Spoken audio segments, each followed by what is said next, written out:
الرحمن الرحیم۔ لشکر اسلام نے دیکھا کہ اہل سومنات قلعے کی دیوار پر کھڑے ہو کر اسلامی لشکر کا معائنہ کر رہے ہیں اور چلا چلا کر مسلمانوں سے کہتے ہیں کہ ہمارا معبود سومنات تم کو یہاں لایا ہے تاکہ تم سب کو ایک ہی بار ہلاک کرے اور اس طرح تم سے ان تمام بتوں کی تباہی کا بدلہ لے جن کو اب تک تم نے مسمار کیا ہے۔ مسلمانوں کے لشکر نے اپنی باہمت بادشاہ کے حکم سے قلعے کی طرف حرکت کی اور قلعے کی دیوار کے نیچے پہنچ کر لڑائی شروع کی۔ جب ہندوؤں نے مسلمانوں کی یہ دلیری اور مردانگی دیکھی تو تیروں کی بچھاڑ سے بچنے کے لیے قلعے کی دیوار سے نیچے اترے اور قلعے کے اندر ہی اندر بت خانے میں جا کر سومنات سے فتح کی دعائیں مانگنے لگے۔ بہت سے مسلمان سیڑھیاں لگا کر قلعے کے ایک حصے پر چڑھ گئے اور انہوں نے بلند آواز سے تکبیر کہی۔ اس دن صبح سے شام تک لڑائی کا بازار گرم رہا۔ جب رات کی سیاہی پھیلی اور لڑائی کا میدان تاریک ہوا تو اسلامی لشکر اپنی قیامگاہ کو واپس آیا۔ دوسرے دن صبح پھر اسلامی لشکر نے قلعے پر حملہ کیا اور تیروں کی بچھاڑ اور نیزوں کی ضربوں سے ہندوؤں کو قلعے کے اس حصے سے پسپا کر دیا۔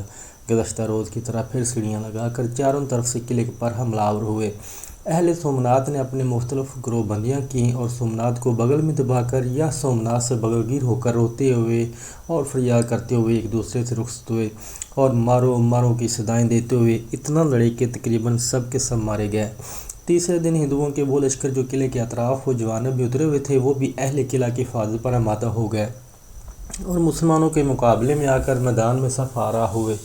محمود نے اپنی فوج کے ایک بڑے حصے کو محاصرے سے روکا اور اس بیرونی لشکر کے ساتھ لڑائی میں مشغول ہوا۔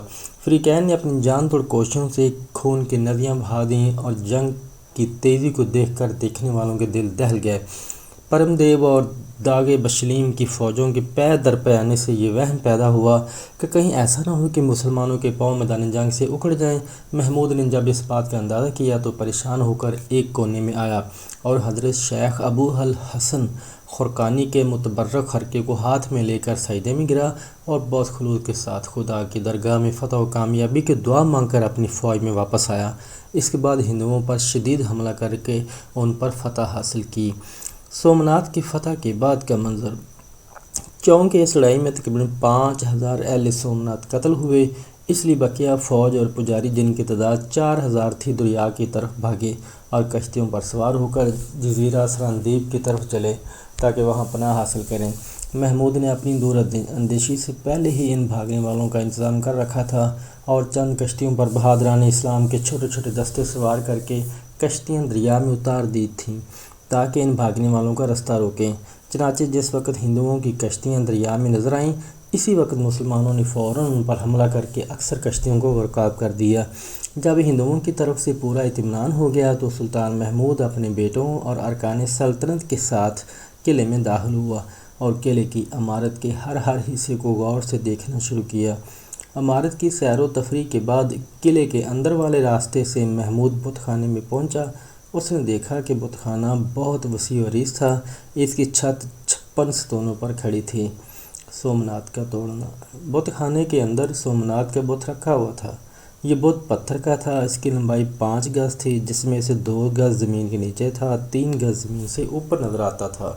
جب محمود کی نگاہ اس بت پر پڑی تو اسلامی جذبے نے اسے مجبور کیا اور اس نے اسے غرض سے جو اس وقت اس کے ہاتھ میں تھا سومنات پر ایسی ضرب شدید لگائی کہ اس کا منہ ٹوٹ گیا۔ اس کے بعد محمود نے حکم دیا کہ اس بت کی جسامت سے 2 ٹکڑے پتھر کے کاٹ کر غزنی بھیج دیے جائیں اور وہاں ایک ٹکڑا جامع مسجد کے دروازے پر دوسرا ایوان سلطنت کے صحن میں رکھا جائے۔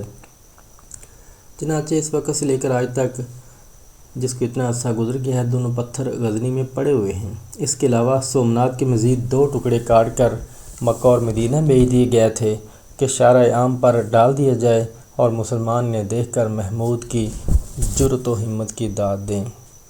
شکریہ۔ یا اللہ تمام عالم اسلام خاص کر فلسطینی مسلمانوں کی حفاظت فرما، آمین۔ شکریہ۔